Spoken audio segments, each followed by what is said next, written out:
নবীজির একজন সাহাবী যার নাম হলো আবু যর গিফারি রাদিয়াল্লাহু তাআলা আনহু।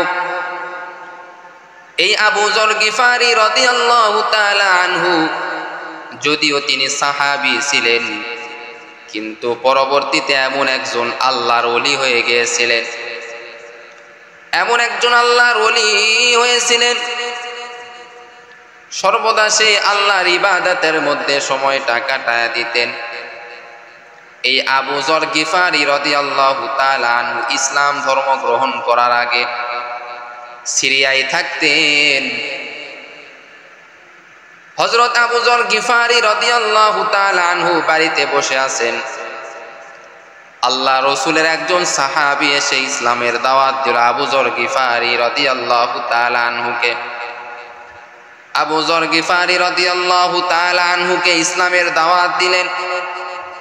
আবু যর গিফারি রাদিয়াল্লাহু তাআলা আনহু বড় সন্দেহের মধ্যে পড়ে গেলেন, আমি ইসলাম ধর্ম যে গ্রহণ করব, আমি এর প্রমাণ নিতে চাই, এই ধর্মের প্রমাণ আমি নিতে চাই, এরপরে আমি কালিমা গ্রহণ করব, কালিমা আমি পড়ব।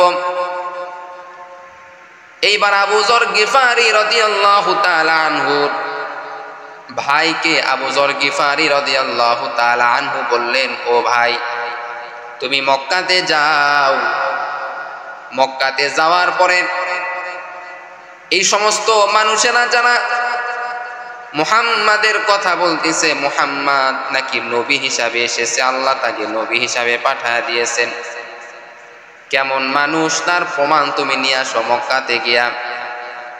আবু যর গিফারি রাদিয়াল্লাহু তাআলা আনহু তার ছোট্ট ভাইকে এবার পাঠায় দিলেন, মক্কাতে পাঠায় দিলেন। ছোট্ট ভাই যাওয়ার পর এইবার মক্কাতে কিছুদিন থাকলেন, আল্লাহ রাসূলের আদর্শগুলি দেখলেন, আল্লাহ রাসূলের কথাগুলি শুনলেন।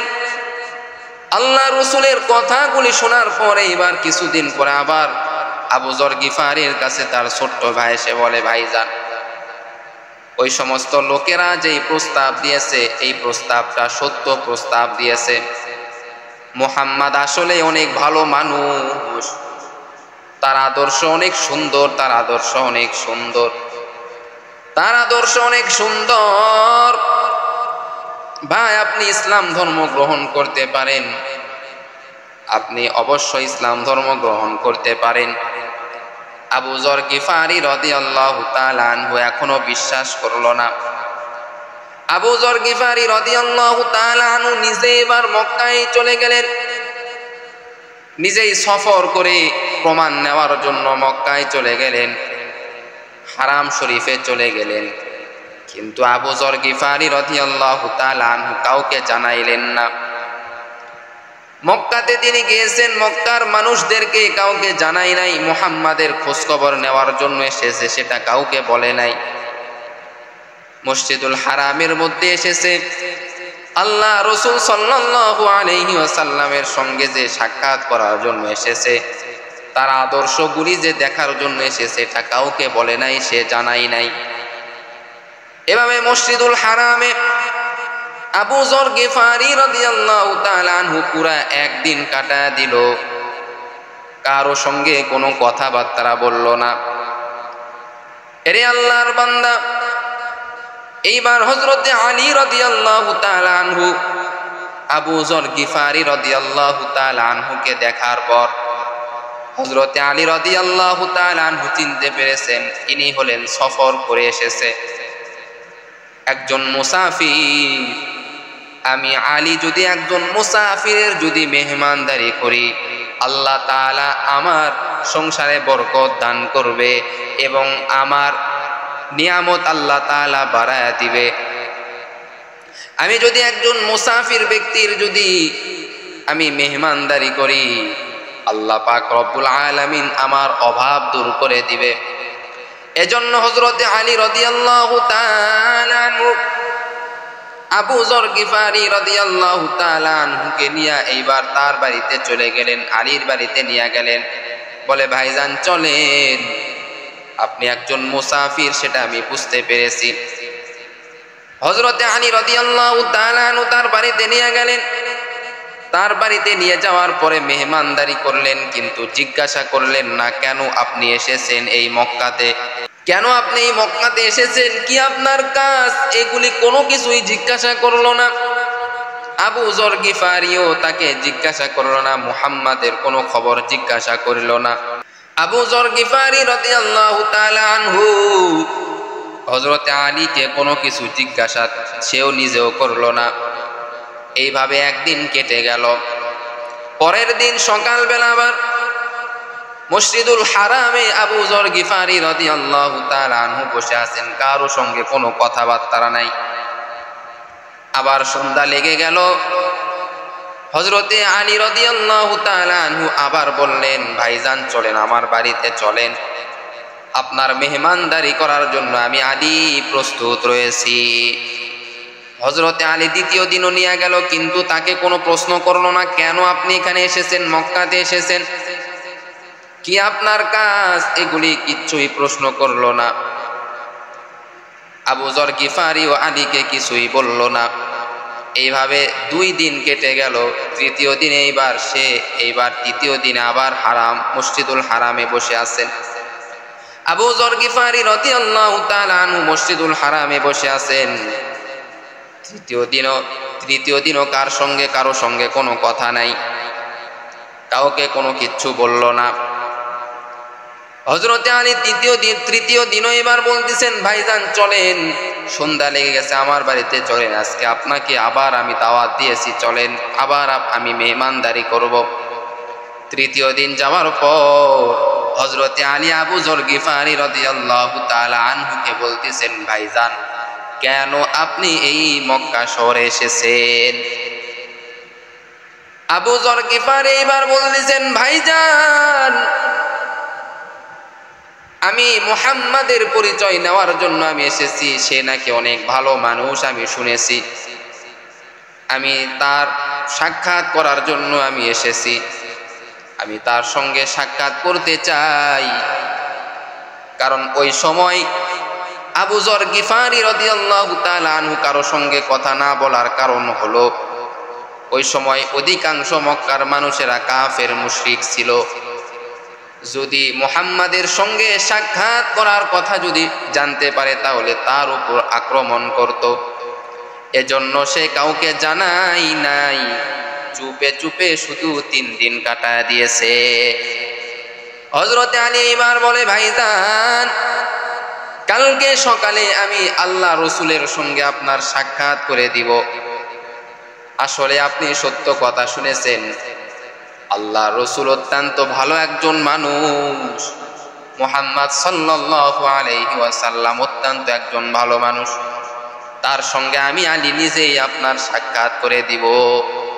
সকালবেলা উঠিয়া হযরতে আলী রাদিয়াল্লাহু তাআলা আনহু আবু যর গিফারি রাদিয়াল্লাহু তাআলা আনহুর হাতটা ধরিয়া আল্লাহ রসুলের সঙ্গে সাক্ষাৎ করায়া দিলেন।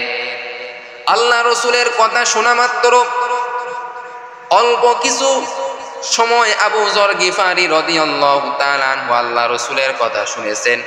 শোনার পরে তার বোঝার আর বাকি নাই, ইনি হলেন আল্লাহ রসুল রহমাতুল লিল আলামিন। আল্লাহ রসুলকে বলতেছেন, ইয়া রাসূলুল্লাহ, ইয়া হাবিবাল্লাহ, আমাকে আর দেরি করবেন না, আমাকে এখনই কালিমা পড়িয়া মুসলমান বানায় নেন। আশহাদু আল্লা ইলাহা ইল্লাল্লাহু ওয়া আশহাদু আন্না মুহাম্মাদান আবদুহু ওয়া রাসূলুহু। আল্লাহ রসুল আবু যর গিফারিকে বললেন, তুমি যে কালিমা পড়েছো এটা কাউকে তুমি জানাইবা না। আবু যর গিফারি এবার রসুলকে বলেন, ইয়া রাসূলুল্লাহ, ইয়া হাবিবাল্লাহ, আমি কাউকে ভয় করি না, আমি কাউকে পরোয়া করি না, ইসলামের জন্য যদি আমি শহীদ হয়ে যাই এটা তো আমার জন্য অনেক ভালো, এটা তো আমার জন্য অনেক ভালো বিষয়। এই বলি আবু যর গিফারি রাদিয়াল্লাহু তাআলা আনহু হারাম শরীফে দাঁড়িয়ে ওই কাফের মুশরিকদের সামনে বলে উঠল, আশহাদু আল্লা ইলাহা ইল্লাল্লাহু ওয়া আশহাদু আন্না মুহাম্মাদান আবদুহু ওয়া রাসূলুহু। ওই কাফের মুশরিকদের সামনে একেবারে ডাইরেক্ট বলে বসল, কাফেরদের মাথা গরম। কাফের মুশরিকরা এবার আবু যর গিফারির উপর আক্রমণ করলো এবং মারধর করা শুরু করে দিল। আল্লাহর নবীজির চাচা আব্বাস, সে ওই সময় এখনো পর্যন্ত ইসলাম ধর্ম গ্রহণ করে নাই। আবু যর গিফারি রাদিয়াল্লাহু তাআলা আনহুকে বাঁচানোর জন্য তার গায়ের উপরে ঝাঁপিয়ে পড়ল। কাফের মুশরিকদের যত চাবুকের আঘাত সবগুলি আব্বাসের গায়ে লেগে গেল। মক্কায় কিছু কিছু মানুষ ছিল যারা ইসলাম ধর্ম ওই সময় গ্রহণ করেছিল না, কিন্তু আল্লাহ রসুলকে মহব্বত করতেন, ভালোবাসতেন। ওরে নবীর উম্মতের দল, কাফের মুশরিকরা যখন আল্লাহ রসুলকে কোনো আঘাত দেওয়ার চেষ্টা করতেন, ওই সমস্ত মানুষেরা আল্লাহ রসুলকে কাফের মুশরিকদের হাত থেকে বাঁচাইতো। পরবর্তীতে তারা ইসলাম ধর্ম গ্রহণ করেছিল। এরে আল্লাহর বান্দা, এইভাবে আবু যর গিফারি রাদিয়াল্লাহু তাআলা আনহু পরের দিন আবার মসজিদে হারামে দাঁড়িয়ে আবার বলতেছেন, আশহাদু আল্লা ইলাহা ইল্লাল্লাহু ওয়া আশহাদু আন্না মুহাম্মাদান আবদুহু ওয়া রাসূলুহু। কাফেরদের মাথা আবার গরম হয়ে গেল, আবার তার উপর ঝাঁপিয়ে পড়ল, আবার তাকে মারধর করা শুরু করল। আল্লাহর নবীর চাচা আব্বাস রাদিয়াল্লাহু তাআলা আনহু আবু যরকে বাঁচানোর জন্য তার গায়ে ঝাঁপিয়ে পড়ল। কাফেরদের অত্যাচার, মারধর সবকিছু আব্বাসের গায়ে পড়ে গেল, আব্বাসের পিঠে পড়া শুরু করলো। এইবার আব্বাস রাদিয়াল্লাহু তাআলা আনহু কাফেরদেরকে বলতেছেন, তোমরা ভালো করে শোনো, এই যে আবু যর গিফারিকে তোমরা যে মারতিছো, এই আবু যর গিফারি যেখানে বাড়ি, তার বাড়ি যেখানে, সেই দিক দিয়েই কিন্তু তোমরা কিন্তু ব্যবসা বাণিজ্য করার জন্য তোমরা যাও। তোমরা কিন্তু সেখানে ব্যবসা করার জন্য যাও, সিরিয়াতে তোমরা কিন্তু ব্যবসা বাণিজ্য করো। এই আবু যর গিফারির যদি মৃত্যু হয়ে যায়, তাহলে তোমরা শুনে রাখো ও মক্কাবাসীরা, তোমাদের কিন্তু ব্যবসা বন্ধ হয়ে যাবে, তোমরা কিন্তু ব্যবসা করতে পারবে না। অতএব এই আবু যরকে তোমরা ছেড়ে দাও। এই হলেন আল্লাহ রসুল সাল্লাল্লাহু আলাইহি ওয়াসাল্লামের সাহাবী আবু যর গিফারি রাদিয়াল্লাহু তাআলা আনহু। মার খাবেন, কষ্ট দিবে, কষ্ট পেয়েছেন, তারপরেও ইসলাম ধর্ম ছাড়তে রাজি নয়। কাফেরদের অত্যাচার সহ্য করেছেন, তারপরেও কালিমা ছাড়তে রাজি নয়। ও মুমিন, আজকে যদি তোমরাও যদি আল্লাহ রসুলের আদর্শ মেনে ওই সাহাবীদের মতো ঈমান যদি তোমরা যদি করতে পারো, কাফের মুশরিকদের অত্যাচার, তাদের অত্যাচারের মোকাবেলা তোমাদের করতে হবে, ঈমান তোমাদের বৃদ্ধি করতে হবে। যেমন আবু যর গিফারি রাদিয়াল্লাহু তাআলা আনহু কাউকে ভয় পায় নাই, সোজা বাক্যে সে বলে দিয়েছিল, আশহাদু আল্লা ইলাহা ইল্লাল্লাহু আশহাদু আন্না মুহাম্মাদান আবদুহু ওয়া রাসূলুহু। কাফের মুশরিকেরা যতই আঘাত করুক না কেন, আবু যর গিফারি রাদিয়াল্লাহু তাআলা আনহু কালিমা কখনো ছাড়ে নাই। এজন্য আমাদের সাহাবীদের মতো জীবন যাপন করতে হবে। আল্লাহ পাক রব্বুল আলামিন আমাদের সকলকে সাহাবীদের মতো জীবন যাপন করার তৌফিক দান করুক। সকলে বলেন আমিন।